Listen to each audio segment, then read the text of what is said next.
Well, joining me now is our friend California Congressman Ted Lieu, Vice Chair of the House Democratic Caucus and member of the Judiciary and Foreign Affairs Committees. Congressman, welcome. So let's look at what intelligence is suggesting, which is that the past couple of weeks of bombing likely will not bring Iran to the table. Meanwhile, you have the renewed hostilities, which have pushed the price of oil. It is back up above $100 a barrel. Is there any indication the White House has a coherent strategy to open the Strait of Hormuz and avoid an all-out war? Thank you, Alex, for your question. I previously served on active duty in the United States Air Force and then in the reserves, and we have the best Air Force in the world, the best military in the world. But if you look at history, it is very difficult for airstrikes alone to cause regime change. And so if you don't change the regime in Iran and they stay there, then they don't have to listen to you. And they're clearly not listening to Donald Trump.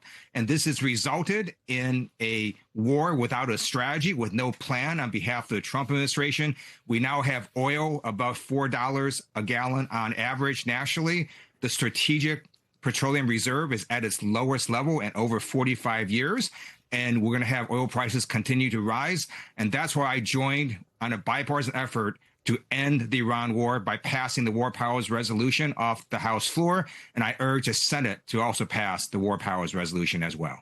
The Pentagon, as you well know, is facing blowback for withholding details about multiple Iranian attacks on U.S. forces in Jordan that took place before the strike, killing 3 service members just last weekend.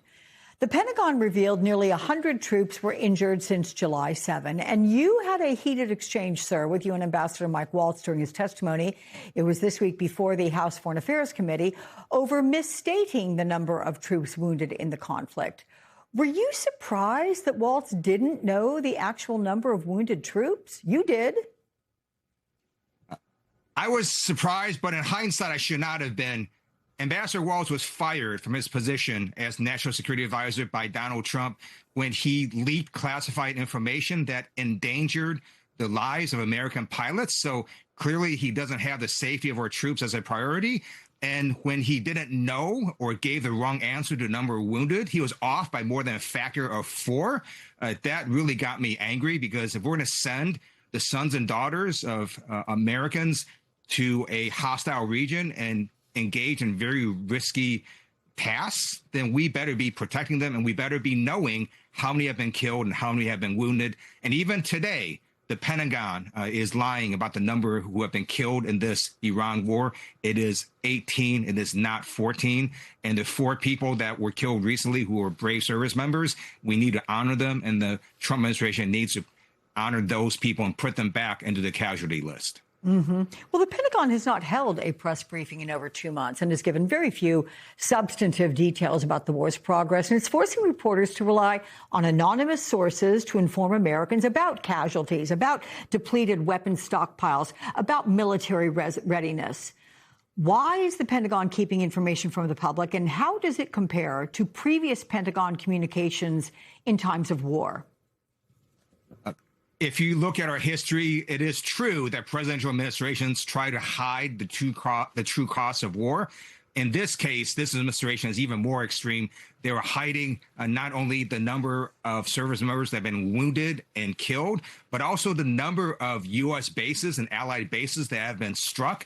Now, we do have satellite imagery, and you can't hide that. And so a number of media publications have done extensive analysis showing that multiple U.S. bases and the bases of our allies have been repeatedly struck by Iranian missiles and drones, causing not only significant damage, but also hurting our allies and hurting the U.S. and our allies to respond in this Iran war. And I call on this administration to end the Iran war now. Yeah, and you're right. Actually, the Wall Street Journal is one of such agencies who's taken a look at those satellite images. Meantime, we have House Judiciary Chairman Jim Jordan, who on Wednesday referred former Special Counsel Jack Smith to the Justice Department for possible criminal prosecution. He alleges Smith knowingly made false statements during testimony about his team's access to lawmakers' phone records during the January 6th investigation. Now, Smith's attorney denies this, calling the referral politically motivated. But what is behind this move? Top Judiciary Democrat Jamie Raskin said, if the referral is ever brought before a judge, it will get laughed out of court. Is Raskin right? Well, let me first say that gas prices are up, grocery prices are up, inflation is up, and House Republicans are focused on going after the president's perceived enemies. That's actually what is happening. And in this case, it is an absurd attack because under the law, there is no obligation for a witness to volunteer information. And in this case, Jack Smith simply didn't volunteer some information, but the House Republicans can't point to a single statement that Jack Smith made that was false. And so Jamie Raskin, who is an amazing leader of our House Judiciary Committee, is absolutely correct. This is going to be laughed out of court. The same congressman there, Congressman Raskin, demanding the administration release emails from Epstein, alleging they suggest he acted as an unregistered foreign agent for countries including Saudi Arabia, Kuwait, Israel, and Russia while attempting to leverage his past relationship with President Trump. What are the national security implications of Epstein possibly having ties to foreign leaders? And if Democrats take control of the House, could they launch a probe into Epstein's foreign activity? Acting Attorney General Todd Blanche is an unethical, law-breaking, partisan hack.